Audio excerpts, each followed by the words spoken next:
Most 105.8 delivering the most trending news. Nah, menyusul kabar yang kadang-kadang suka bikin kita bingung most people ya, simpang siur. Ada yang bilang bahaya, ada yang bilang tidak. Terus pemerintah bilang kita sudah melewati puncak dari gelombang 3 alias gelombang varian Omicron ini, tapi epidemiolog bilang belum, masih nanti di akhir bulan Februari. Nah, supaya lebih jelas, pagi hari ini saya sudah bersama mantan Menteri Kesehatan Republik Indonesia, Ibu Siti Fadila Supari. Bu Siti, selamat pagi. Selamat pagi, Pak Angga.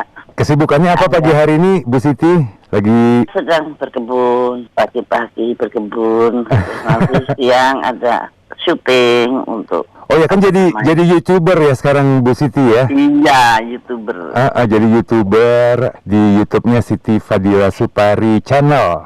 Iya. Iya. Ya itu untuk memberi keseimbangan simpang siuran. Iya. Kalau saya kan sudah tidak mempunyai kepentingan apa-apa kecuali untuk kemaslahatan masyarakat. Betul. Jadi, masyarakat itu jangan sampai panik, jangan sampai ketakutan, padahal informasinya itu tidak betul. Gitu ya. COVID ini yang disebut pandemi COVID ini mirip perang. Perang informasi memang dibuat simpang siur untuk menakut-nakuti orang seluruh dunia. Nah mungkin Bu Siti bisa kasih kita pemahaman dulu kan pandemi. Sebenarnya kalau syarat sebuah kejadian itu bisa dibilang sebagai pandemi itu apa aja sih Bu Siti sebenarnya? Pandemi itu sebetulnya untuk mengatakan pandemi, kalau menurut International Health Regulation, Qurannya lah, kitab sucinya WHO, itu pandemi itu harus memenuhi syarat. Satu, ditemukannya virus penyebab itu dari binatang. Jadi harus ada histori yang proven bahwa ada infeksi pada binatang. Mereka mengatakan kelelawar gitu ya. Ya di kelelawar memang ada infeksi di kelelawar tuh. Kemudian virus yang di kelelawar itu bermutasi, mempunyai reseptor ke manusia. Jadi bisa meloncat ke manusia. Itu ada prosesnya. Tadinya nggak punya reseptor ke manusia, kemudian ada reseptor ke manusia. Proses ini penting sekali. Apakah virus itu dibikin ataukah alami? Kalau alami masih ada itu cerita itu dengan bukti-buktinya. Gitu. Kalau alam berarti dengan proses mutasi secara alami begitu. Kayak gini, itu ada tahapan-tahapannya, ada bisa dibuktikan lah. Nah kemudian setelah ada loncatan dari hewan ke manusia, dari manusia ke manusia.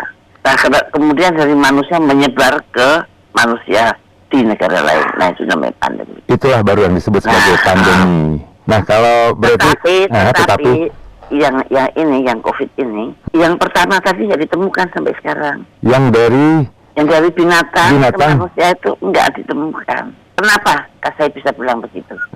Karena semua orang tahu bahwa antara Amerika dan Wuhan, Amerika itu Portrait Wuhan, itu laboratorium di Wuhan, yang konon ada hubungannya dengan Anthony Fauci. Nah, ini lempar-lemparan, kamu asalnya virus itu dari laboratorium Wuhan, kata Amerika.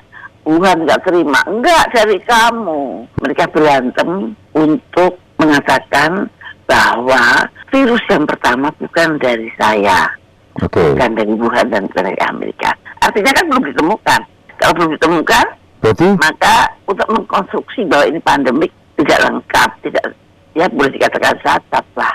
Menurut saya, berdasarkan kitabnya WHO tadi ya, Bu Siti ya. Berarti syarat pertama bahkan tadi belum terpenuhi begitu ya. Kalau perkembangannya sampai sejauh ini bahwa Omicron ini mengalami banyak mutasi di S-gene-nya, di spike-nya. Terus apakah yang membuat dia mudah menular katanya. Nah, kita mau luruskan dulu nih soal apakah menular itu berarti juga membahayakan, ini bagaimana Bu Siti? Enggak, kalau Omicron itu menularnya 5 kali lipat, ada yang mengatakan 500%. Nah, tetapi berbahayaannya justru menurun.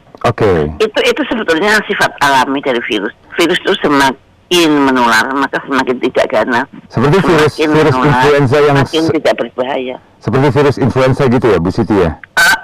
Influenza flu itu kan menular banget. Tapi tidak menyebabkan berbahayaan. Nah. Berbahayaan itu bisa dilihat dari CFR, itu case fatality rate. Case fatality rate itu angka kematian pada penderita. Nah, kalau case fatality rate-nya rendah ya rendah. Katanya di Amerika itu angka kematiannya tidak, malah lebih tinggi seasonal flu dibandingkan dengan Omicron gitu ya. Bisa dilihat, bandingkan dengan sebelumnya. Maka angka kematian atau case fatality CFR-nya itu tidak meningkat, justru menurun. Misalkan di Indonesia, pada waktu itu sebelum Omicron itu CFR-nya itu 2,8 sampai 3%. Saat ini? Sekarang setelah Omicron 0, Oke, baiklah. Dan memang banyak hal yang simpang siur. Bahkan ada yang ngejokes gini, Bu Siti. Ada yang bilang kan waktu COVID pertama terjadi kelangkaan masker, terus pas Delta terjadi kelangkaan oksigen, terus yang sekarang Omicron terjadi kelangkaan minyak goreng, dia bilang. Saking kok agak aneh ya yang langkanya gitu. Ini bercandanya teman-teman juga begitu. Nah, kita balik lagi ngomongin soal Omicron. Selain itu, apa hal-hal lain yang Bu Siti cermati nih? Informasi-informasi yang disampaikan seputar Omicron yang di masyarakat yang menurut Bu Siti kayaknya ini harus diluruskan. Ini pandangan saya ya, pandangan saya. Yeah. Pandangan saya itu, saya bukan ibu-ibu rumah tangga yang tidak tahu apa-apa gitu. Saya mantan Menteri Kesehatan yang menghadapi pandemik 2 kali. 2004 pada waktu awal itu masih ada yang kayak SARS itu. Iya, SARS. Ya, yang paling besar ada flu burung dan flu babi. Rakyatku tidak heboh, rakyatku tenang-tenang aja dan tidak mengganggu perekonomian dan sebagainya. Artinya saya bisa menyelamatkan berapa ratus triliun. Sekarang katanya habisnya 600 triliun. Nah, kalau flu burung dulu kena berapa ratus triliun, mestinya dilihat dong. Kan itu satu bukti nyata gitu. Nah, kalau ini menurut pandangan saya, kalau syarat-syarat pandemik itu tidak terpenuhi, artinya it's not pandemic. Kalau bukan pandemik apa? Yang namanya pandemik itu kan penyakit menular yang alami, gitu kan. Penyakit menular yang sulit dibendung dan tidak ada obatnya. Nah, itu pandemik. Nah, kalau dinyatakan bukan pandemik, apa dong? Ya pandemik buatan. Kalau pandemik buatan itu apa? Bisa bioterorisme, atau bioweapon. Senjata biologis begitu ya, Bu Siti ya? Senjata biologis. Siapa yang membuat senjata biologis? Ya, yang membuat senjata biologis yang mendapat untung dengan pandemik ini. Oke. Kalau ada pandemik malah kaya raya, malah untung. Siapa tuh? Itu yang mesti dilihat ya. Siapa yang memperoleh keuntungan? Oke. Nah, kalau dan di Indonesia ya, di dunia ya. Iya, betul. Secara global ini kita bicaranya ya. Kalau yang untung di Indonesia itu kemungkinan orang-orang yang membantu mereka itu di Indonesia, tangan-tangannya menurut saya ini sudah mempunyai tangan ke seluruh negara di dunia. Oke. Oh ya, ada satu hal yang menarik lagi, Bu Siti. Di YouTube Bu Siti ini kan bilang bahwa penelitian di Inggris katanya Omicron justru muncul pada orang-orang yang sudah divaksin bahkan di booster dibandingkan mereka yang belum divaksin. Benar demikian ya? Mengapa bisa terjadi seperti ini ya, Bu Siti ya? Ya karena Inggris 80% sudah divaksin. Dan itu kemudian ya pasti yang terkena banyak yang sudah divaksin dan booster. Karena di Inggris kan disiplin banget. Vaksin itu udah 85%. Jadi Inggris, Amerika itu sudah divaksin, sudah di booster, negara itu tetap kena Omicron. Nah, artinya apa? Tidak ada hubungan dengan vaksin dan booster. Karena yang vaksin dan booster juga kena di Inggris, di Amerika. Jadi secara awam aja kita harusnya bisa menyimpulkan dengan mudah gitu ya bahwa secara akal sehat. Secara akal sehat gitu, oke. Nah, saya itu mengajari untuk berpikir secara akal sehat. Baiklah. Jadi orang tidak gampang dibohongin, tidak gampang diprovokasi. Dengar info sedikit langsung ini ya. Ketakutan.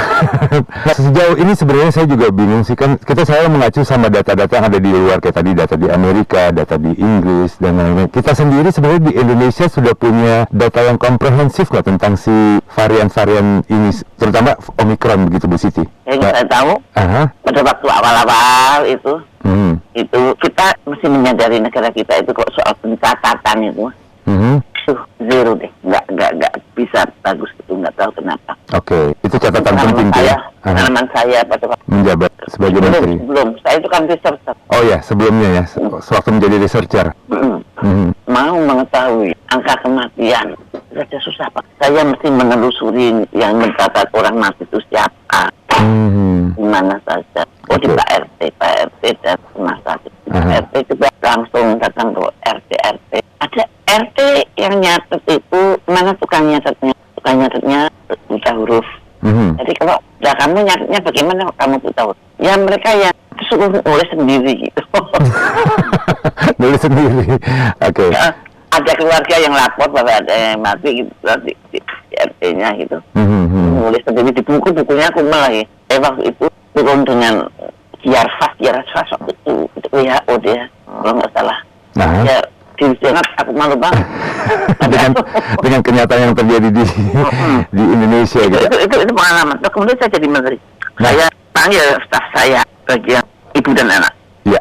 Dokter, berapa angka kematian ibu dan anak? Oh iya segitu, kok masih tinggi. Itu tahun berapa? Ya ampun, 6 tahun yang lalu. Itu data 6 tahun yang lalu. Oke. Dan yang sekarang nggak ada. Maka saya bikin risk kesehatan itu. Sampai sekarang ada riset kesehatan dasar nasional. Untuk mengetahui secara kasar tentang kesehatan di Indonesia. Artinya pencatatan yang normal itu sangat sulit. Apakah dalam COVID ini tiba-tiba jadi pinter nyata, aku nggak ngerti. Oh, oke. Nah, satu lagi yang saya juga penasaran, kita itu kan sebenarnya canggih seharusnya ya, banyak virolog yang mumpuni gitu ya Bu Siti ya. Iya. Saya sih jarang mendengar ya mereka yang berbicara di media massa untuk memberikan penjelasan dan lain-lain gitu. Selama ini keterangan kita dapatkan dari ya kalau nggak dari pemerintah, dari Menteri Kesehatan dan yang lain gitu pemerintah. ya. Iya dari pemerintah. Kalau dari peneliti gitu-gitu jarang dengar ini. Apa alasannya Bu Siti ya? Ya dipotong, di take down, nggak boleh. Oke. Padahal sebenarnya kan kalau untuk urusan ini, apalagi ini kan virus yang menyebabkan pandemi ini kan harusnya seorang virolog yang bisa menjelaskan seperti apa virusnya. Saya pernah membuat YouTube dengan Profesor Nidom. Profesor Nidom itu dia memang ahli virus dan hobinya, dan dia dulu membantu saya di flu burung. Nah kemudian saya wawancarai. Ya. Wawancaranya bagus banget, take down. Dan saya dibilang jangan dengan profesor itu. Oke. Ini kan ada satu selain perang virus itu perang informasi. Untuk mendapatkan suatu hal yang plain, yang jujur itu.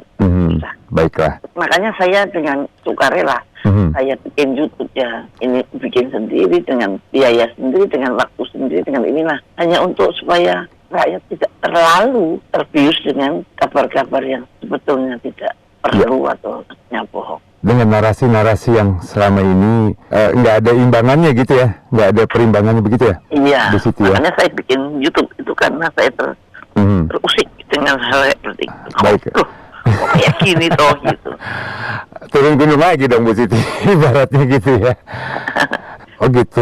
Gimana bisa menghadapi dengan betul? Terakhir, saya mau nanya pendapat Bu Siti sih, ini mengenai aturan tes PCR untuk penerbangan lokal gitu. Kalau menurut Bu Siti bagaimana? Apakah masih... kalau apa namanya di internasional itu sudah dihilangkan. Internasional sudah dihilangkan ya? Karantina juga dihilangkan. Kita baru mau turun 3 hari nanti April. Oh iya, 3 hari jadinya. Jadi kita itu selalu ditakut-takutin aturan-aturan. Walaupun takut-takutnya tidak eksplisit tapi implisit. Misalkan PPKM dinaikkan ke level 3 sampai tanggal 21. Itu dasarnya apa? Kita nggak ngerti. Oke, dasarnya karena Omikron semakin tinggi. Tapi bukan itu kan parameternya berbahaya.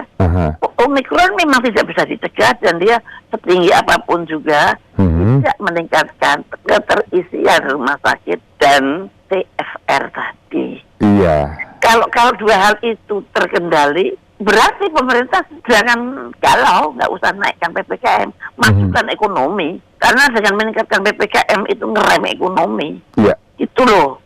Itu kadang-kadang apa terjadi kontradiktif. Misalkan presiden sudah mengatakan Omikron itu tidak berbahaya, tapi saya tetap waspada, pakai prokes.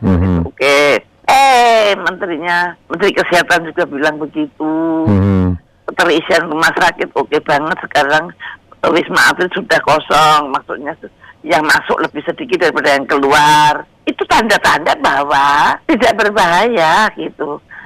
Angka kematian juga bisa dilihat. Kenapa PPKM kok dinaikkan? Berarti ada pihak yang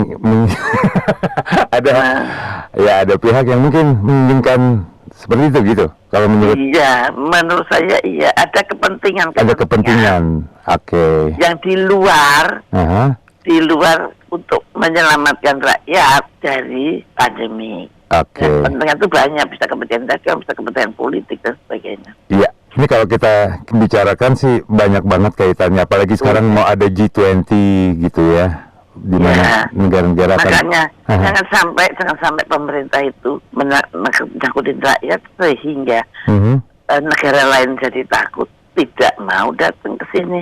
Seperti Amerika sudah mengadakan travel warning ya? Bukan travel warning, travel advisory. Oke. Level 4. Udah level 4. Sudah level 4 berarti sudah tidak boleh datang ke Indonesia. Waduh. Itu dari tanggal 25 Januari. Nah, kalau itu ditiru Eropa, ditiru yang lain, nah, kemudian kan itu tidak mensukseskan G20 gitu. Maka menurut saya ya pemerintah hati-hatilah dalam berstatement. Jangan hanya mendengarkan orang yang berkepentingan misalkan untuk jualan misalkan. Yang didengarkan dia. Nah, itu bisa merugikan negara semua. Baiklah. Itu yang harus diingat ya. Terima kasih banyak Ibu Siti buat ngobrol-ngobrolnya pagi hari ini. Banyak yang membukakan kita ini ya, cakrawala baru lah tentang fenomena ini, karena memang banyak pertanyaan yang tak terjawab begitu dari saya, dari most people juga. Kok ada yang nggak, kayaknya nggak tune in gitu, ininya begini, kebijakannya begini, segala macam. Ya sedikit mulai sedikit terjawab lah dari hasil ngobrol kita pagi hari ini. Selamat melanjutkan aktivitasnya buat Ibu Siti. Sekali lagi terima kasih. Ya, sehat selalu dan tentunya selamat melanjutkan channel YouTube-nya.